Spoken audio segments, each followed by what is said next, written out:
Give preference to supersize and grow your business. Sharon Horne-Ellstrom here. I prefer teddy bears over sheep. It's my personal preference.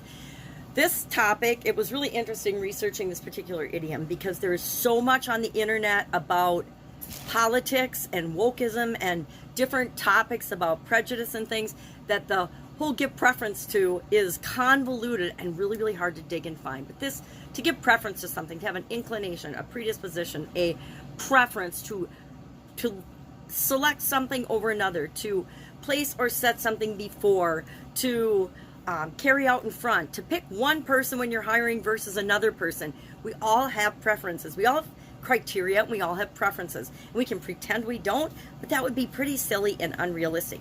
We also have to remember that every human being is different, and we look for what characteristics they have that fit with our organization, not that don't fit, right? Look for skills and abilities and things that make our organization a better place. That's why we have our own businesses, so we can serve who we prefer to serve, so we can hire who we prefer to hire, so we can have the freedoms that we want in our life, our choices, our decisions, etc.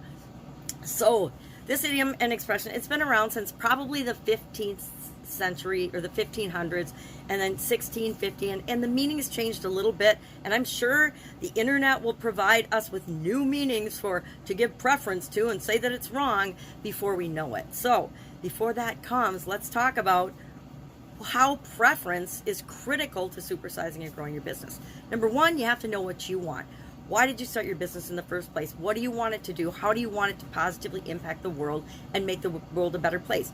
Who are you here to serve and help and make their lives better by solving problems or providing services for them that are things that they need, want, and desire, right?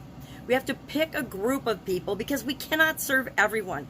The fastest way to fail in any business is to think that your product or service is for everybody, so that nobody ever hears of you or knows about you because you are out trying to serve everybody. How do I know that? I've made that mistake in different businesses in the past, both offline and online.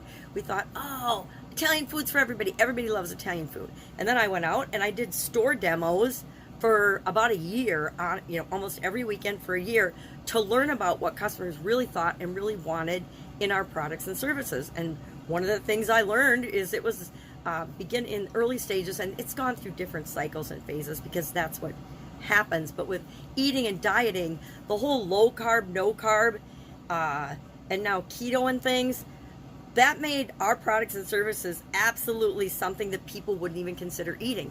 And so would I market toward people that are on different restricted diets or low carb diets, or did we market to people that our products and services were for? People that wanted comfort food, holiday food, food that tastes good and is delicious, and weren't super concerned about how many carbs they ate, etc. So it's important that we prioritize everything in our business, and that means we're giving preference to something over another thing. We have to decide all the areas, all the departments, all the aspects of our business. They have to come together with synergy, but at certain times in our growth and scaling of our businesses, we're focusing on different areas and aspects of the business, right? I would contend that we always need to be customer-centric and customer-focused in order to know what they want, so that we're giving them what they want, so that they want to continue to do business with us.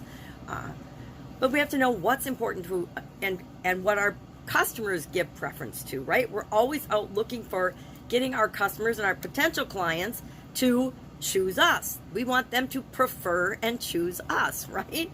So giving preference to something and giving preference to is critical to supersizing and growing our business. And we can do that in a way that honors the people that we don't serve, right?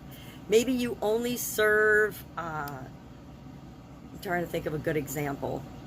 Maybe you only serve a very specific niche. I mean, I've got friends in every niche and every business serving not every, but about any different group of people that you can imagine.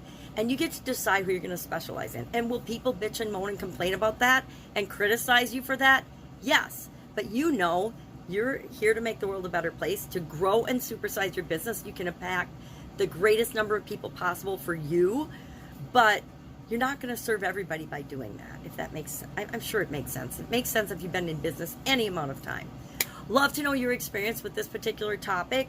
And again, what it means to you and your business is the most important thing. Not what it means to the media, not what it means to any politicians. Because guess what? They're not paying your bills. They're not taking care of your employees. They're not taking care of your customers. They're not taking care of your family, and probably not even your communities. So do what's right for you and your business and the people that you serve. That is giving preference to them. And in no way, shape, or form is that ever wrong, because we all have to do that in order to survive. If we could only eat one food and we had to eat something that we hated, we'd either learn to love that food or we would perish. And the same is true of our businesses. We have to pick the people that we can serve, knowing that we can't serve everybody. All right, have an awesome day. I will be with you tomorrow with another contribution-related idiom for the rest of July. If you've got one you'd love to know the meaning of, hit me up. Otherwise, I'll be with you tomorrow.